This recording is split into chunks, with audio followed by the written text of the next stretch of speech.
Hello friend, good morning. मैं Ajit Kumar Gupta, team the red fight से। और आज हम लोग क्लास 10th के पहले चैप्टर को शुरू करने जा रहे हैं साइंस के केमिस्ट्री रसायन में। तो हिंदी मीडियम्स के व्यूअर्स के लिए ये हमारा पहला वीडियो होगा क्लास 10th के लिए। जब हमारा पहला क्लास 10th के जो टॉपिक है यानी जो सिलेबस है हम पहले उसे देख ले। तो क्लास 10th की जो रसायन के सिलेबस की बात करें तो रसायन शास्त्र कि सिलेबस में हमें जो पहला पढ़ना है वो है रासायनिक समीकरण, रासायनिक अभिक्रिया एवं समीकरण, अभिक्रिया एवं समीकरण। तो इस चैप्टर में हम लोग क्या करेंगे कि जो भी रासायनिक अभिक्रियाएं हो रही है, रासायनिक प्रतिक्रियाओं से जो प्रतिफल मिल रहा है, कैसे दर्शाते हैं, कैसे कितने भिन्न प्रकार के हमारे पास अभिक्रियाएं होती है, अभिक्रिया को उसके नाम से कैसे बुलाते हैं, उसके नाम का अर्थ क्या होता है, ये मेनली हम लोग देखेंगे। दूसरा उसके बाद हम लोग को देखना है वो है क्या, धातु अधातु।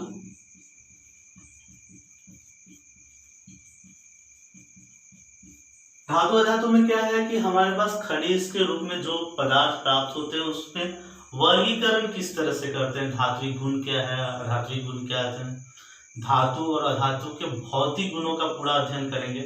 उसके बाद धातु के और अधातु का भिन्न भिन्न चीजों के साथ, ऑक्सीजन के साथ, अलग गैस के साथ, अम्ल के साथ, उनकी रासायनिक अभिक्रियाओं को हम लोग इसमें देखें। उसके बाद हम लोग के पास चैप्टर जो होगा वो होगा अम्ल क्षार लवण,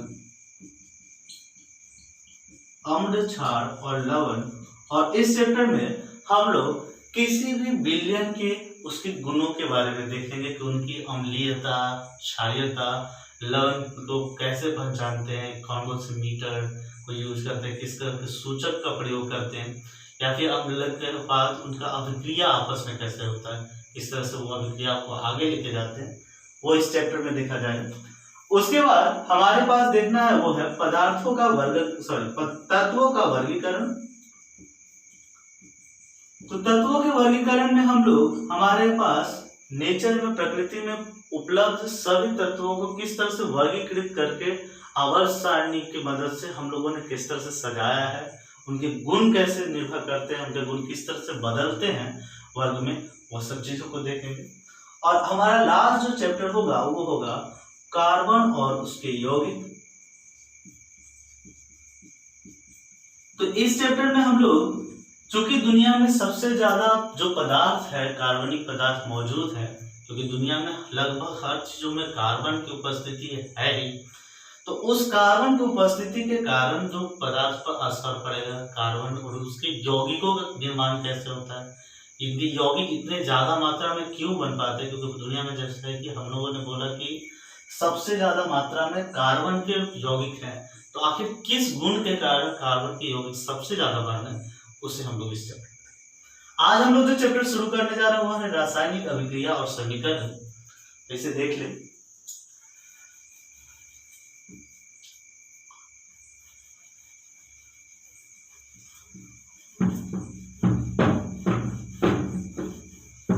तो रासायनिक अभिक्रिया और समीकरण में हम लोग देखें कि रासायनिक अभिक्रिया क्या होता है। उससे पहले सबसे रासायनिक अभिक्रिया एवं समीकरण को चैप्टर हमारा पहला, और इसमें हम पहला डिस्कशन जो कर रहे हैं कि रासायनिक अभिक्रिया है क्या।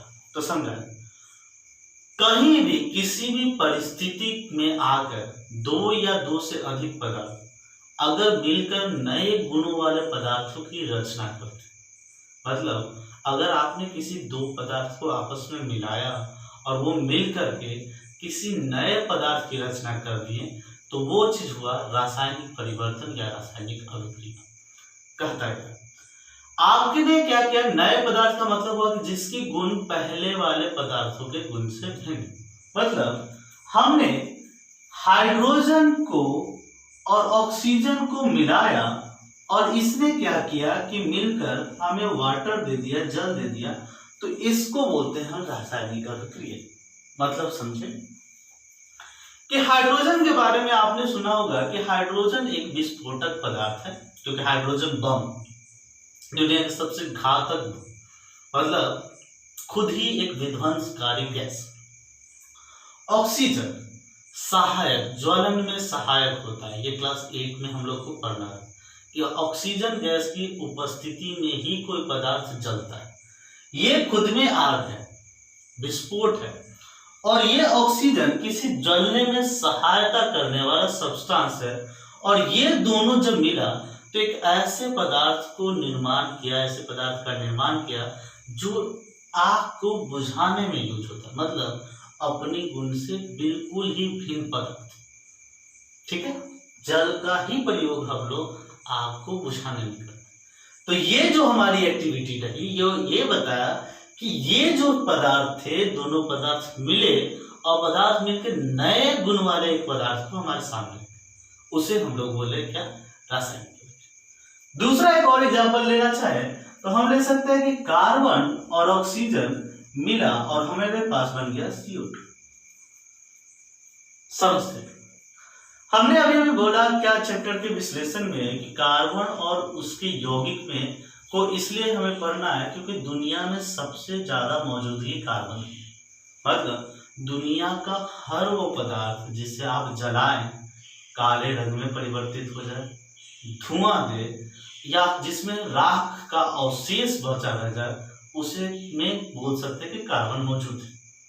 और अपने आसपास अगर हम चीजों को देखना चाहें कि किन किन चीजों में कार्बन मौजूद है, तो शायद हमें कोई भी ऐसी चीज नहीं मिलेगी जिसमें कार्बन ना हो, ऐसा बोला जाए। तो उस हिसाब से हम सबसे पहले बोले हमारे शरीर में सबसे ज्यादा कार्बन, मतलब हमारा शरीर कार्बन का ही बना है, और हम अपने शरीर को जलाएंगे तभी ये काला पड़ जाएगा, जल जाएगा, राख हो जाएगा और काले रंग का धुआं देगा। मतलब पूरी शरीर कार्बन की बनी।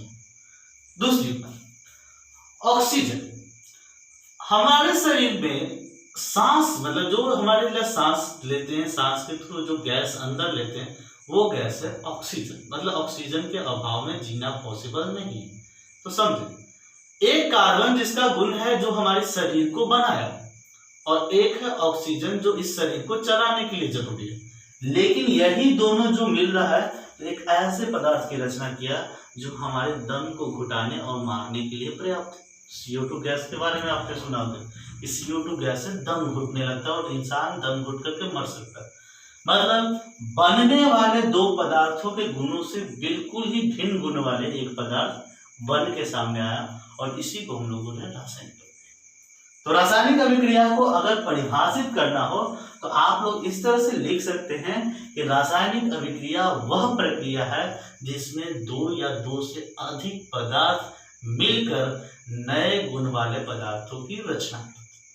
ठीक है, अब हम लोग देखें कि रासायनिक अभिक्रिया के अंग क्या होते हैं। रासायनिक अभिक्रिया के अंग देखें कि अभिक्रिया के अंग हमारे पास क्या हैं। तो रासायनिक अभिक्रिया के अंग हैं अभिकारक और प्रतिफल। अभिकारक और प्रतिफल, ये रासायनिक अभिक्रिया के दो अंग हैं। समझे, किसी रासायनिक अभिक्रिया में भाग लेने वाले पदार्थों को अभिकारक कहा जाता है। मतलब रासायनिक अभिक्रिया शुरू करने के लिए आपने जो पदार्थ उठाए थे उसे बोल रहे हैं अभिकारक, और जो रासायनिक अभिक्रिया के फलस्वरूप बनकर तैयार होता है उन पदार्थों को बोल रहे हैं प्रतिफल। एक रासायनिक अभिक्रिया को हम इस तरह से समझ सकते हैं कि रासायनिक अभिक्रिया अभिकारक का प्रतिफल में परिवर्तित होना ही है। मतलब एक अभिकारक से प्रतिफल में चला जाना, यही है रासायनिक अभिक्रिया। फिर से समझा जाए, रासायनिक अभिक्रिया में भाग लेने वाले पदार्थों को कहा जाता है अभिकारक, और रासायनिक अभिक्रिया के फलस्वरूप जो पदार्थ मिलते हैं उसे कहते हैं प्रतिफल। अभिक्रिया में भाग लेने वाला पदार्थ अभिकारक, और अभिक्रिया के फलस्वरूप जो पदार्थ मिला उसे कहते हैं प्रतिफल। अब रासायनिक अभिक्रिया को अगर हम लोग समझे तो उसके बाद हमें समझना है कि रासायनिक अभिक्रिया में समीकरण क्या है। ठीक है, तो समीकरण, या इसी को हेडिंग को अच्छा से लिखते हैं रासायनिक समीकरण। तो रासायनिक समीकरण पर गौर करें। रासायनिक समीकरण किसी अभिक्रिया को दर्शाने का वह तरीका है जिसमें हम सूत्रों और संकेतों का प्रयोग करते हैं। मतलब रासायनिक अभिक्रिया में भाग लेने वाले पदार्थ, अभिक्रिया में भाग लेने वाले पदार्थ मतलब अभिकारक एवं अभिक्रिया के फलस्वरूप मिलने वाले पदार्थों को यदि संकेत और सूत्रों की मदद से दर्शाया जाए तो उसे कहा जाएगा रासायनिक समीकरण।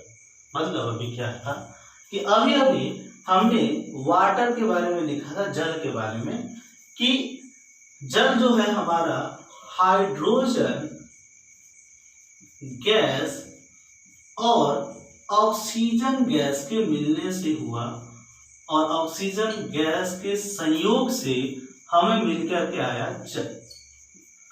लेकिन अगर हम किसी अभिक्रिया को इस तरह से उसके नाम से लिखे तो क्या समस्या है तो समझाएं। हो सकता है कि हम हिंदी में नाम लिखे तो इसे हाइड्रोजन गैस, ऑक्सीजन और जल बोल रहे हैं। इंग्लिश में जैसे नाम लिखेंगे जल को हम लोग वाटर और एक्वस और एक्वा बोलने लगेंगे। किसी और लैंग्वेज में करेंगे तो इसे और किसी और नाम से जाना जाएगा। मतलब दुनिया के अलग अलग भाग में इसको अगर स्टेटमेंट में लिखने के लिए बोला जाए तो अलग अलग संकेत और सूचना और नाम से पुकारा जा सकता है। समस्या कहाँ है? विज्ञान के हर विद्यार्थी, वैज्ञानिक या टीचर, संकाय लोगों को होगा क्या कि हो सकता है कि एक ही रासायनिक अभिक्रिया को समझने में दिक्कत आ सकती है या फिर अलग तरीके से समझा जा सकता है।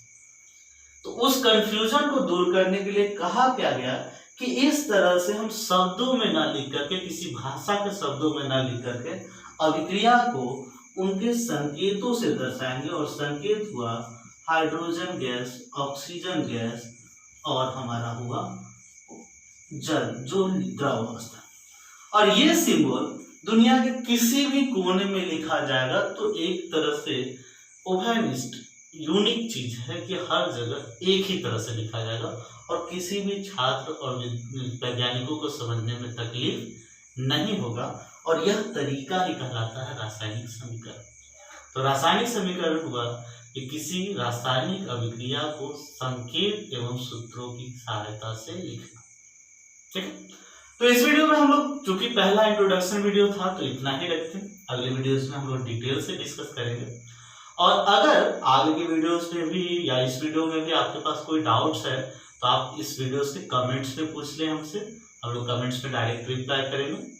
साथ ही साथ हमारे और भी प्लेलिस्ट चैनल्स को सब्सक्राइब करने के बाद आपको वो सारे वीडियोस मिल जाएंगे जिसे आप लोग एंजॉय कर सकते हैं और होपफुली पसंद भी करेंगे। तो इस वीडियोस के लिए थैंक यू।